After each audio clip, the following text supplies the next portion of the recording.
vossa postura corajosa, porque numa noite como a destas, de facto, só mesmo quem está aqui por amor à camisola é que se pode disponibilizar para este sacrifício.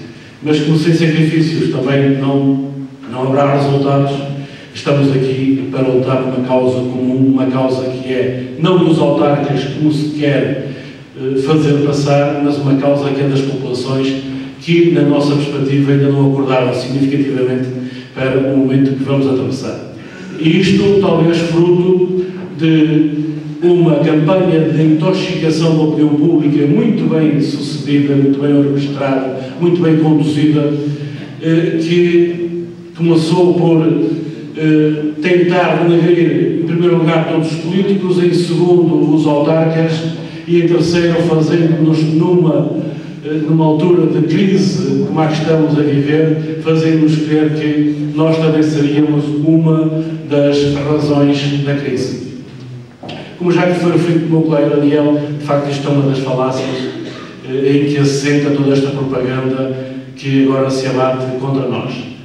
E porquê é que é uma falácia? Porque se por hipótese académica, e meramente académica, as 4.259 freguesias de Portugal e ilhas, continental e ilhas, fossem extintas, o ganho para o Orçamento Geral do Estado, para o déficit, seria de 0,087%. Repito, 0,087%. Nem sequer é 0,1%. Portanto, isto é tirar areia para os olhos das pessoas e é confundi-las quando se fala de muitos milhões. As freguesias representam em Portugal, no próximo ano, um custo de 180 milhões de euros num orçamento de Estado que prevê 198 mil milhões de euros de despesa. As próprias câmaras municipais representam apenas 2,21% do custo do Orçamento Geral do Estado. Ou seja, não é o poder local, começando pelas câmaras, que até têm que passar diretamente, muito menos são as freguesias que não contribuem para a dívida, aquelas que contribuem para a nossa crise. Mas, já que falei em falácia, quero dar aqui mais 3 notas daquilo que é a grande falácia desta propaganda contra as freguesias. E a primeira é, desde logo, que, dizendo o acordo com a Troika, que foi assinado pelo Governo do Partido Socialista e que foi, ao qual eu pertenço, e com muito orgulho, como militante número 7 de 1997, portanto, não estamos aqui a falar de partidos contra os partidos, estamos aqui apenas a dar as questões históricas, como o partido governava em março deste ano e assinou o acordo com a Troika. Mas hoje querem-nos fazer crer que isto é apenas uma herança do Partido Socialista. Não é verdade, porque o PSD e o CDS, que na altura estavam na oposição e hoje estão no governo, também assinaram o acordo com a Troika. E este acordo com a Troika previa uma série de medidas, 49. E uma delas dizia que em Portugal existem 308 municípios e 4.259 freguesias e que era necessário reduzir significativamente o número daquelas entidades. Quando se diz aquelas entidades, não se diz em lado nenhum que seja das freguesias. Diz-se daquelas, municípios e freguesias. Porém, nós sabemos que os municípios estão isentos desta espada de Damócles em cima da cabeça deles. E porquê que nós? Agora pergunta-se porquê que são as freguesias? Porque somos, de facto, o elo mais fraco.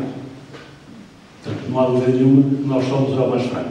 Mas esta é uma falácia política que não pode passar despercebida a ninguém. O acordo com a Troika prevê uma série de medidas, 49, como disse, uma delas era esta, mas toda a gente se lembra da questão da redução substancial da taxa social única, que o nosso Primeiro-Ministro disse, nos idos de setembro ou outubro, que iria deixar cair, porque Portugal não era um laboratório de experiências sociais, ou seja, a questão da taxa social única, que também estava prevista na Troika, com a Troika já caiu. A redução do número de isenção, do número de anos para a isenção de IMI tinha que ser fixada até ao final deste ano. Também o Governo deixou cair. Portanto, a desalavancagem dos bancos também era uma medida que tinha que ser concretizada até dezembro de 2011. O Governo também deixou cair e assume que deixou cair. Então, se medidas tão importantes, estruturalmente tão importantes, como a descida da taxa social única, como a desalavancagem bancária, como a questão das isenções do IMI caíram, porque é que esta questão não cair? E agora eu pergunto porquê? Porque atiram-nos para o ar com a questão do despesismo, a tal orquestração que falaram no início. De facto, pretendem-nos dizer ou convencer que se pretende dar escala às freguesias. Eu vou-vos ler muito rapidamente 6 linhas de uma carta que o Sr. Ministro de Estado dos Assuntos Parlamentares e o Sr. Secretário de Estado para a Reforma Administrativa escreveram aos autarcas aqui há 2 meses, quase 2 meses. 6 linhas apenas e vocês vão perceber. Começa assim: as freguesias desempenham um papel central na história do nosso país. Todos ouviram. Ao longo dos tempos e em diferentes circunstâncias históricas, políticas e sociais, as freguesias sempre souberam assumir-se como elementos decisivos na consolidação dos traços marcantes das várias identidades locais e, desse modo, da identidade nacional. Bem como, não menos importante, sempre se constituíram como estruturas de referência na prestação de serviços públicos de proximidade às populações em domínios que se foram revelando cada vez mais diversificados. Ou seja, começa-se por adoçar-nos a boca. De facto, isto que aqui está é rigorosamente verdade. Acho que nenhum de vós duvida da veracidade destas 6 linhas. Depois, o que é que se pretende? É acabar com os serviços de proximidade. Então, aqui gaba-se a proximidade dos serviços prestados e depois pretende-se uma reforma para acabar com os serviços, os únicos serviços de proximidade que o Estado ainda tem junto às populações. Meus caros amigos, não nos iludamos. Há aqui outra grande... Aqui alguém bateu a cabeça no seu ponto de vista político e agora está entalado. E teremos que ser nós, as freguesias, a desentalá-lo. Meus caros, quando se fala na questão de escala, eu vou-vos dar um exemplo. Em França existem 5 níveis de administração local.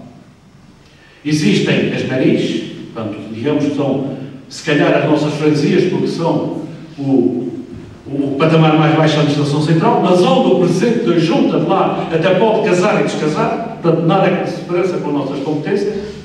Depois temos os distritos, digamos assim, os departamentos. Temos os arrondissements, que são uma espécie de aglomeração desses distritos. Temos os cantões, que são 4.039, que corresponderão, digamos assim, à escala dos nossos municípios.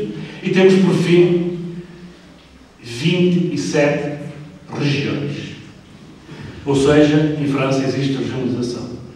Na Grécia, impôs-se a regionalização, impôs-se a reforma administrativa. Mas aproveitou-se a oportunidade, portanto, a mesma troika, impôs também na Grécia isso, mas aproveitou-se a oportunidade e fez-se a regionalização. Aqui, quantos de nós é que têm ouvido falar da regionalização? Mas, caros, não nos iludamos. Não temos poderes autárquicos a mais. Não temos despesismo. O que é que temos agora? Me disse há bocado alguém entalado com uma promessa que fez. Por isso, meus amigos, esta luta é uma luta que nós estamos convencidos, pelo menos desde quarta-feira, que vale a pena levá-la por diante. E nós só desistiremos quando tivermos a certeza absoluta que não vamos conseguir mais nada. Porque a luta já fez com que os governantes admitissem que há falta de inteligência nesta reforma. O Sr. Secretário de Estado da Administração Local, que eu disse, não sei se conseguem ver aí de baixo, mas diz que